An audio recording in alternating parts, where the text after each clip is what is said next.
The 501st Journal of Geonosis, Attack of the Clones. The 501st. It was hot. No subtitles. Chaotic. Nothing at all like the simulations on Camino. Camino? Is this a Star Wars game, Cloud? Is this game just a simulation? It doesn't really prepare you for all the screaming or the blood, does it? Frankly, I'm still amazed we ever made it through the first hour. Never mind the first day. Alright, and with that cold open, welcome everyone to, well, Star Wars Battlefront 2 for the PlayStation 2. Yes, I'm playing the old PS2 game because, well, Battlefront 2 for modern consoles is, you know, a microtransaction mess of things and shit that we don't want to deal with. Look at your compass. The star on the compass shows the location of your current objective. Yes, unfortunately I got here too quick, so I have to back away, and, oh yeah, I actually have annotations this time again. Yes. Have been detected in the area. Take them out before they can report our position. There is a lot of narration by your supporting units in this game, so we will probably end up being quiet or more than what we're supposed to. I am pretty terrible at this game because this is technically a third-person shooter that is being played on a PS3 controller. So, yeah, I am gonna end up doing pretty poorly. Well, I mean, you seem to be doing well so far. You've destroyed every unit you've attacked. You drained their health bars.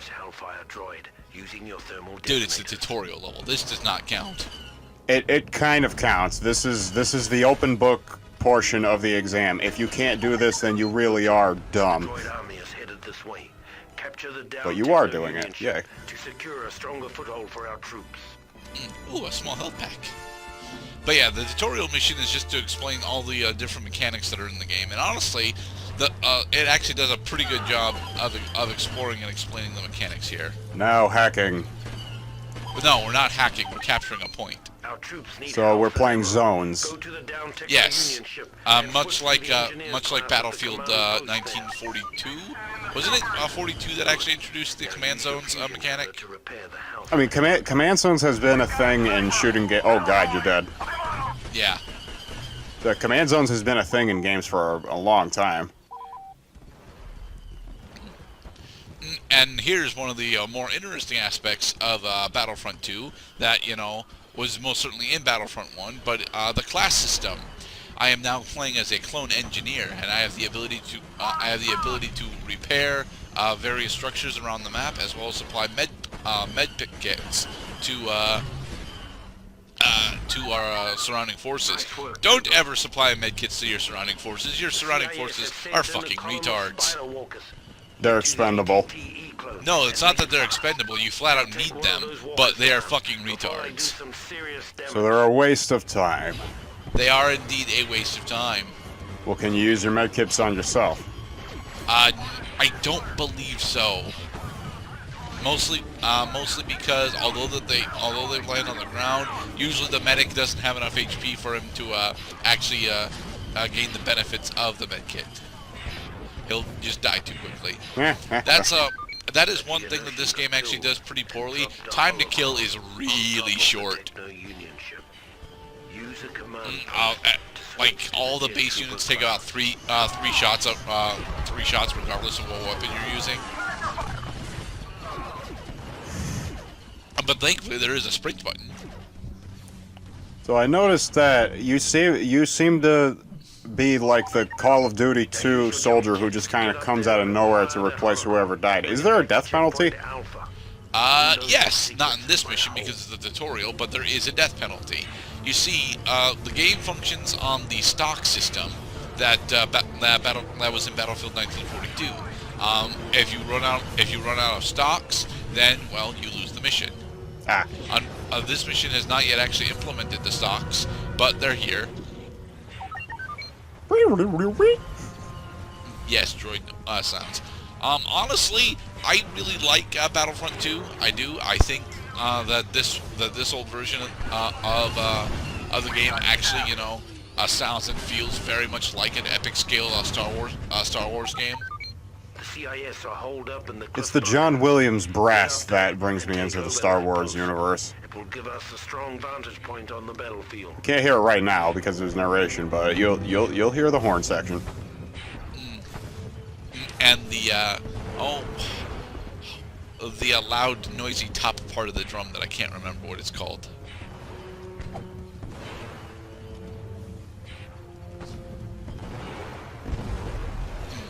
Super Battle Droid.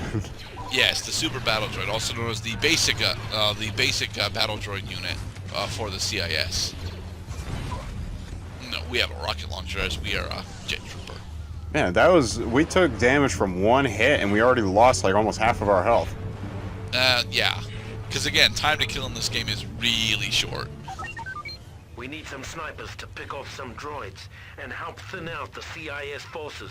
Grab a sniper rifle and take out some droids. I am a terrible shot with the sniper rifle.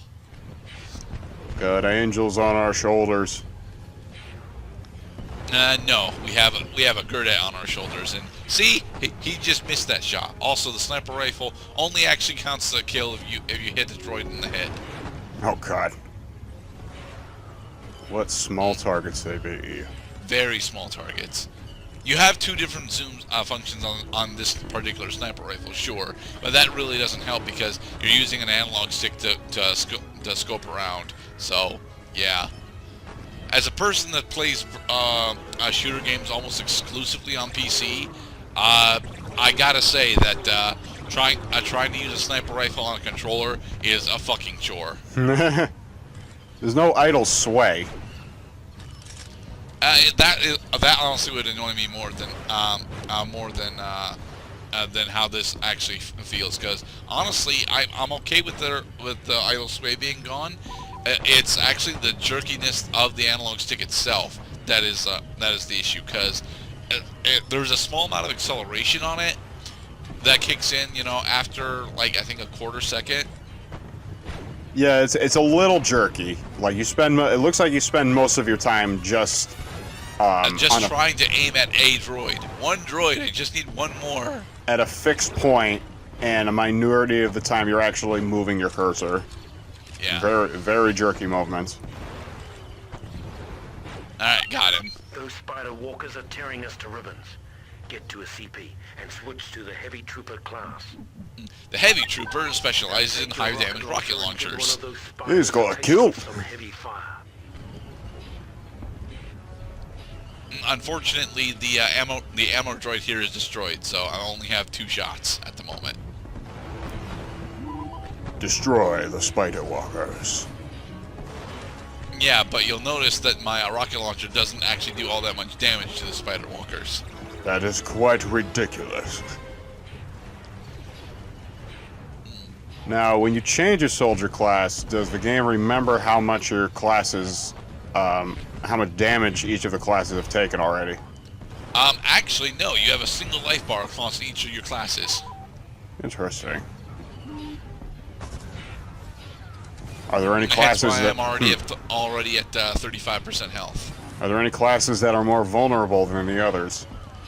Yes. Very specifically, the engineer is extremely vulnerable, but he's the only one that actually has that particular thing going on for him. Let's knock down the CIS reinforcements a bit.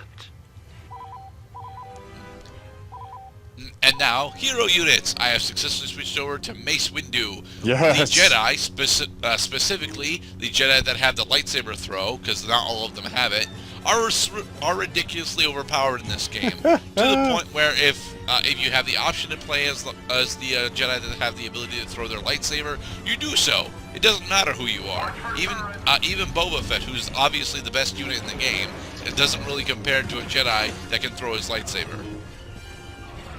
Yeah, I'll say. They tend to move really fast. They have a much larger health bar. They restore health on each of their whenever they kill a droid or whenever they kill an enemy. And yeah, they are just offensively the best units in the game. And they rely on moon gravity. They will even rip apart vehicles better than any of the heavy trooper classes. Yeah, the Resistance fighters and Stormtroopers do not get as many kills as the Jedis do. Indeed. Although I will say that I kind of like how overpowered the Jedi tend to be, especially when it comes to the later missions where you're only allowed to use them for like 2 minutes. I guess they don't want you to get too used to using this because it feels amazing when you do.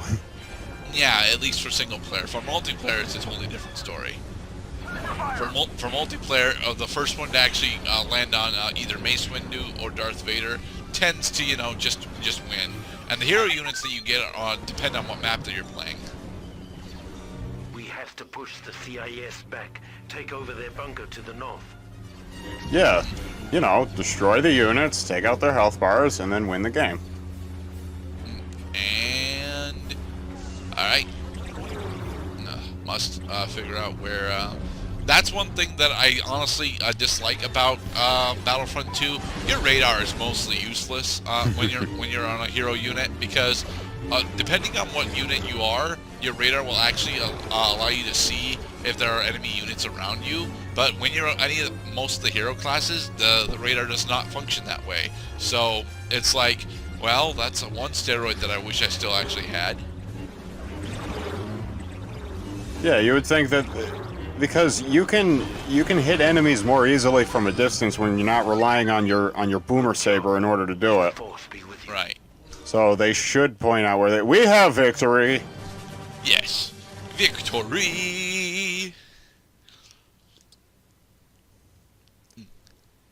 And more narration. Incredibly, the 501st survived the crucible of Geonosis, emerging battle-hardened and ready for whatever the war would throw at us. Which would be a lot of stuff that we will figure out in the next part of Battlefront 2 for the PlayStation 2. End of game stats. These stats are mostly unimportant, but they're pretty cool. They get, You're a regular. If you actually complete the associated missions with them, you get unit buffs for as long as you're on that life.